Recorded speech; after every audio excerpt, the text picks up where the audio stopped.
first off, want a Glock setup. I tried a couple. Glock 19 fits my hand perfectly. Pinky's right there on the mag well. Can have that little leverage pushing down when shooting for that help with that muzzle flip. So I kind of stuck with the compacts. Went with the CZ-PO1 next. Right there, fit my hand perfectly. Ported setup, because I like to waste money on 9mm guns and helping muzzle rise.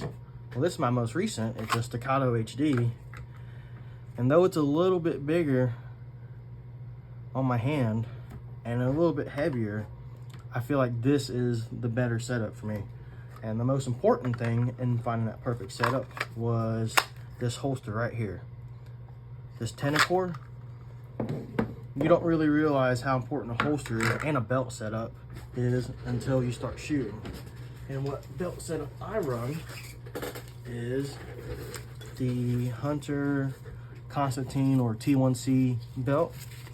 You can wear it with pants, joggers, gym shorts, pretty much whatever you like to wear.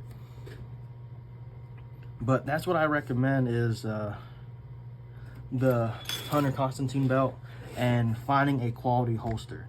I started out with the sidecar style holsters just because spare mag is important. Spare mag is important.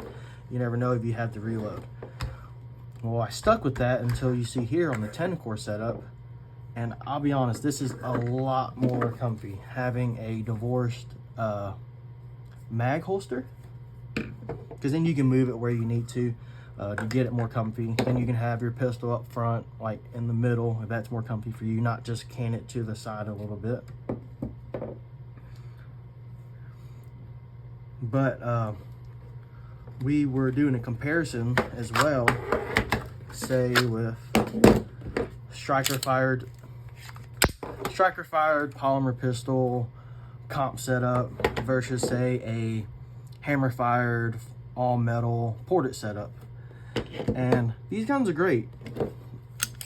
I mean, they're really great. Cajun Gun Works trigger job.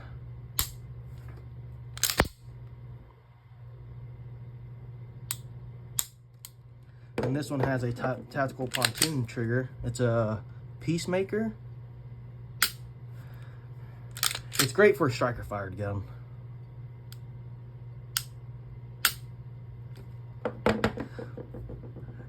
And then I got these two, carried both for about 6 months. And then I was like, well, what's the next step? Everyone always looks to the next gun they want. Well, I was looking at this, I was looking at 2011s, and then they had announced this. Pretty oily right now too. Let me wipe that off. And they announced this, and I like the fact that there was no grip safety. Drop safe is always nice, just because it's something I want to carry. I know 1911s have been in use for a very long time. That Series 70 has never been drop safe. It's not really an issue. There's ways around it and all that. But then this also takes Glock mags, and I didn't want to start buying those expensive double stack 1911 mags. And this just fit the bill, and it sure does fit the bill. I don't think I've enjoyed a pistol as much as this in a very long time. It's my first 1911, 2011 style gun, so I don't have much comparison. But this HD P4 is just really, really nice. And this has been my carry here as of late, and it has been worth every penny. But starting out, I definitely recommend just something reliable. I know some people were iffy about having guns that don't have a safety, but find what's comfy for you. Go to a range, try it out. This is just my journey. I wanted to help anybody if I could. These are all enjoyable guns for sure. Just a little bit more on both guns though. Shooting wise, we thought it'd be a good comparison, you know, comps versus ports. This, I felt like the ports just felt better. I'm not just sure because it was on the CZ platform that I felt so flat shooting. But one thing I noticed, the ports over the comps is, my goodness, this is very loud compared to the Glock. And of course, having a hammer fire trigger is really, really nice compared to that striker fire trigger. It's just so crisp.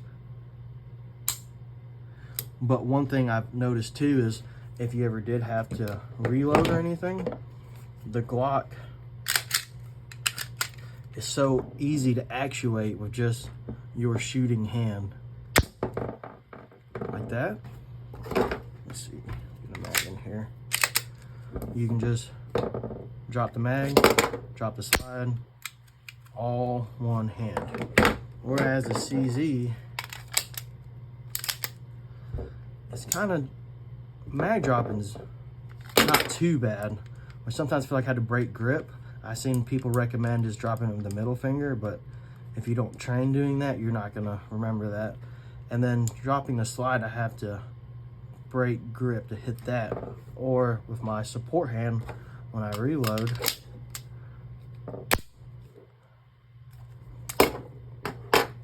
which isn't a big deal as long as you kind of train. This I have to break grip, and then I've been trying different ways, either support hand with my thumb and then working my grip back in, or hitting with my support hand palm and having my grip right there already. But it's definitely one of those where if you don't dry fire practice or go to a flat range and practice the motions, you're definitely gonna not be able to do it when the time comes.